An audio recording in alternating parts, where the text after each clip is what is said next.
must visit. আমি wait করতে পারছি না আগে ছোটা বাচ্চা। Hello guys, welcome back to my channel. কেমন আছো তোমরা? আশা করছি সবাই ভালো আছো। টাইটেল আর থাম্বনেল দেখে তোমরা বুঝে গেছো যে আজকে ভিডিওটা কি নিয়ে হবে। তো হ্যাঁ, আজকে আমার মাসির অ্যানিভার্সারি না, কিন্তু অনেক আগে অ্যানিভার্সারি চলে গেছে, তো তার ট্রিটই আজকে মাসি দেবে। তো তার জন্য আমাদের ডেকেছে, আমাকে ডেকেছে, আরো আরো যাদের যাদের ডেকেছে তোমাদের তাদের সাথে পরিচয় তো অবশ্যই করাবো। তো ভীষণ লেট হয়ে গেছে, আর একটুও বাজে না বকে একেবারে চলো যাওয়া যাক।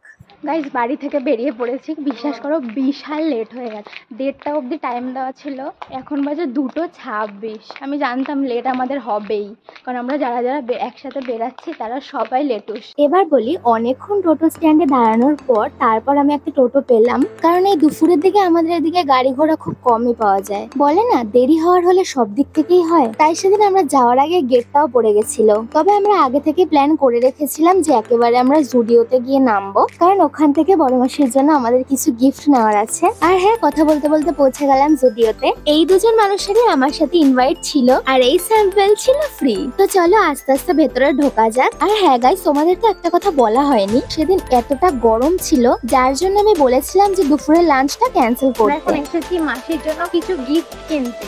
আর আমারও একটা মাস্কারা নেওয়ার ছিল, কারণ আমার মাস্কারাটা অনেকদিন আগে শেষ হয়ে গেছিল, নেবো করে নেওয়া হচ্ছিল না। তাই আজকে ভাবলাম যে না, আজকে যেভাবে হোক নিতেই হবে। সবাই মিলে বড় মাসির জন্য একটা ড্রেস সিলেক্ট করার পর আমি আর ছোট মাসি চলে গেছিলাম মেন্স ওয়্যারের দিকে, কারণ ওখানে কিছু হেয়ার অ্যাক্সেসরিজ ছিল যেগুলো আমার খুব ভালো লেগেছিল, আর আমি ওকে দেখাবো বলেই নিয়ে যাচ্ছিলাম। যদিও মাসি সেই মুহূর্তে বিলিং কাউন্টারে ছিল, আর আমরা এই সুযোগটাই কাজে লাগিয়েছিলাম। সত্যি বলতে আমরা অনেক তাড়াহুড়া করছিলাম, কারণ মাসি যেহেতু বিলিং কাউন্টারে ছিল, আমরা তাই মাসিকে আর বলে আসিনি। বিলিং কাউন্টার অনেকক্ষণ দাঁড়াতে হয় বলে বনুকেও নিয়ে এসেছিলাম, আর যেহেতু ছোট মানুষ তাই এক জায়গায় অনেকক্ষণ দাঁড়িয়ে থাকলে ও ডিস্টার্ব ফিল করে। এবার তোমাদের দেখাবো যে কোন অ্যাক্সেসরিজটা আমার সবচেয়ে বেশি পছন্দ হয়েছে। হ্যাঁ, এটাই আমার সবচেয়ে বেশি পছন্দ হয়েছে। এখানে আরো অনেক রকমের অ্যাক্সেসরিজ ছিল, বাট এটা আমার এতটা পছন্দ হয়েছে, তবে এটা সত্যি পরের বার গিয়ে এটা আমি নেবই। এবার একেবারে চলে আসলাম একটা গাড়িতে। দাঁড়াও ভালোভাবে বলি। বেসিক্যালি বড় মাসি বাড়ি থেকে বেরোনোর আগেই আমরা সবাই বাড়ি থেকে বেরিয়ে যাই, যেহেতু আমরা জুডিওতে ঢুকবো তাই আমরা তাড়াতাড়ি বেরিয়ে গেছিলাম। আর বড় মাসি যে গাড়ি করে আসছিল মাঝ রাস্তায় আমাদের জুডিও থেকে পিক আপ করে নেয়। তারপর আমরা সবাই মিলে চলে যাই সেই রেস্টুরেন্টে যেখানে আমাদের সবাইকে মাসি ট্রিট দেওয়ার কথা ছিল। এবার তোমাদের বলি, আমরা সবাই মিলে চলে গেছিলাম মবিনা রেস্টুরেন্টে, যেটার অ্যাড্রেস হলো ব্যারাকপুর চিড়িয়া মোড়ের জয়ন্তী কমপ্লেক্সের গ্রাউন্ড ফ্লোরে। তবে চলো আস্তে আস্তে ভেতরে ঢোকা যাক আর রেস্টুরেন্টের লুকটাও এনজয় করা যাক।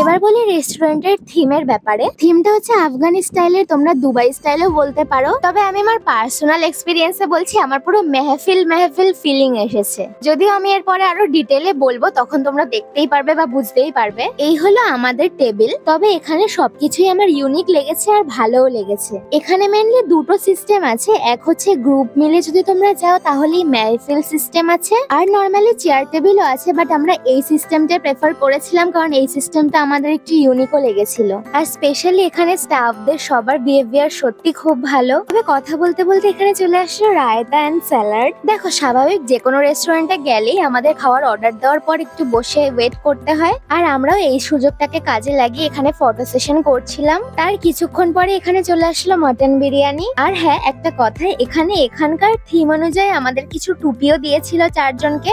যদিও এটা রেস্টুরেন্টের মধ্যে যতক্ষণ থাকবে ততক্ষণ পর্যন্তই। আমাদের ফটো সেশন হয়ে যাওয়ার পর আমরা ভাই বোনকে নিয়ে ফটো সেশন করছিলাম, যদিও টুপিটা পরে ওদের মুখ ঢেকেই যাচ্ছিল। বেসিক্যালি মাসি এখানে অর্ডার করেছিল 3টে মিন্ট ফ্লেভার আর একটা ম্যাঙ্গো ফ্লেভার। যদিও ম্যাঙ্গো ফ্লেভারটা ছিল ভাই আর বোনের জন্যই। আর সত্যি বলতে ওরা এই মকটেল নিয়েই ছিল, ওরা অন্য কিছু আর খায়নি, শুধু এই মকটেলই খেয়েছে দুজনে। তবে চলো এবার যাওয়া যাক মেন কোর্সে।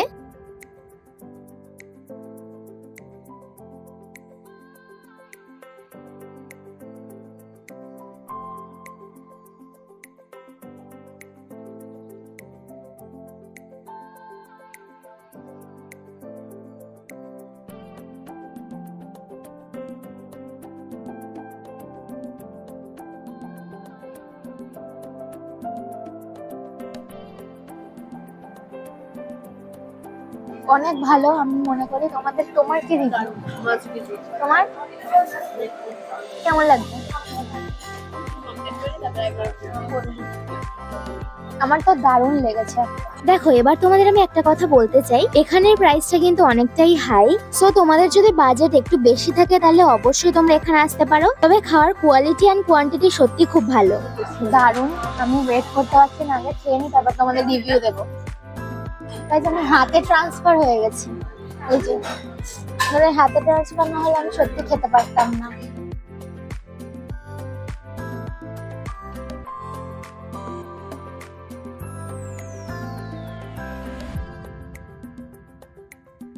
এবার তোমাদের বলি, আমরা তো ভাবিনি যে আমরা ভাই আর বোনুকে রাখতে পারবো অ্যাটলিস্ট আমাদের খাওয়ার সময় পর্যন্ত। তবে সবচেয়ে বেশি যদি কেউ শান্ত হয়ে থাকে সেটা ছিল ভাই। তবে এটা সত্যি যে ওকে নিয়ে আমাদের কোনো প্রবলেম হয়নি, বনুকে নিয়েও হয়নি। বাট বনু তো একটু দুষ্টু, তোমরা জানোই সেটা। স্পেশালি খেতে খেতে আমি ক্যামেরাটা অন করেছিলাম কারণ এটা দেখাতে যে আমরা কি করছি আর ভাই আর বনুই বা কি করছে। প্রথম দিকে ভাই আর বনুকে রাখা গেলেও আলটিমেটলি সেটা আর হলো না। তবে তোমাদের এখানে একটা মজার জিনিস দেখাতে চাই।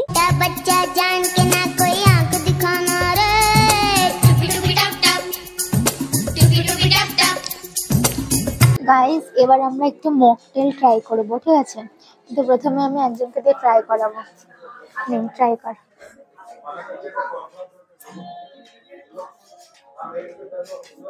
কেমন? এবার আমি ট্রাই করছি।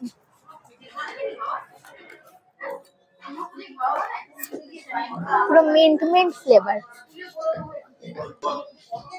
এবার আমি একটু ভাইকে খাও।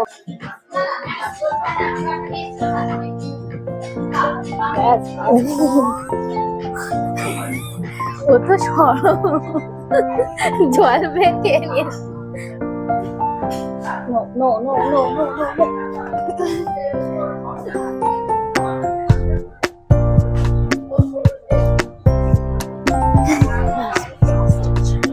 তোমরা দেখলেই ভাইয়ের কত ভাল লেগেছে মকটেলটা। আর এমনিতেও মকটেলটা একটু ঠান্ডা ছিল, ওর মধ্যে একটু বরফও দেওয়া ছিল বলে ওদের এত ভালো লেগেছে ভাই আর বোনুর স্পেশালি। মোটামুটি বিল সব মিটিয়ে তারপর আমরা আস্তে আস্তে তৈরি হচ্ছিলাম বাড়ি যাওয়ার জন্য। এমনিতেও সবকিছু ছড়িয়ে ছিটিয়ে ছিল, সেগুলো ঠিকঠাক করে উঠতে উঠতে আমাদের অনেক টাইম লেগে গেছে বেরাতে রেস্টুরেন্ট থেকে।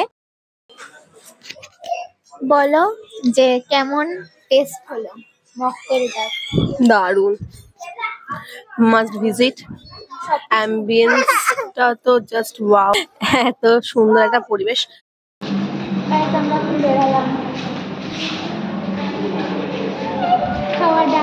তো এবার বলি, আমরা যে মাসির জন্য গিফটটা নিয়েছিলাম না, তো সেটা আমরা দিতে ভুলেই গেছি। ইভেন আমরা বাসের মধ্যে দিয়েছি। এত আড্ডা মেরেছি যে এখন বাসের মধ্যে গিফট দিচ্ছি। হ্যাঁ, আগে আর কথা মনে ছিল। টাটা, আমি যাচ্ছি গিয়ে। মাসির থেকে তোমরা শুনেই নিলে, হ্যাঁ এটা সত্যি, আমরা সবাই একসাথে থাকলে গল্প করতে করতে আমাদের কিছুই মনে থাকে না। তারপর তোমরা দেখতে পেলে যে আমি বাসে সবাইকে টাটা করে স্টেশন থেকে টোটো ধরে একেবারে বাড়ির উদ্দেশ্যে রওনা দিয়েছি। আর কথা বলতে বলতে বাড়িতেও চলে আসলাম। গাইস আমার মুখ দেখে বুঝতেই পারছো যে আমি কতটা টায়ার্ড। গাইস তোমরা দেখতেই পেলে আমি টোটো থেকে নামলাম, তারপরে আমি আর কোনো ব্লগ মানে ক্যামেরা ওপেন করিনি। তো একেবারে বাড়িতে এসে ওপেন করছি কারণ এতটাই টায়ার্ড আমার মুখ দেখে বুঝতেই পারছো। মানে সেই দুপুরবেলা গেছি, এখন বাজে 7:50, এখন বাড়িতে আসলাম। তার মানে ভাবতেই পারছো মাঝে অনেক কিছু হয়েছে, বা সেটা আমি তোমাদের সাথে ক্যামেরা শেয়ার করতে পারিনি কারণ যেখানে গেছিলাম সেখানে ক্যামেরা অ্যালাউ একদমই ছিল না। আমি সত্যি বলতে নিজেও জানি না কি ভিডিও আজকে হয়েছে, কেমন ভিডিও আছে আমি সত্যি জানি না। প্লিজ তোমরা আজকে ভিডিওটা কোঅপারেট করে দিও। আগে তোমাদের কাছে সরি চাইছি যে জানি না আমি কিভাবে আজকে ভিডিওটা করেছি, যেভাবে প্রেজেন্ট করতে চেয়েছিলাম সেভাবে একদমই প্রেজেন্ট হয়নি তোমাদের সামনে। তো আজকের ভিডিওটা এতটাই, আশা করবো তোমাদের ভিডিওটা ভালো লেগেছে। ভালো লাগলে like comment share and subscribe করে দিও।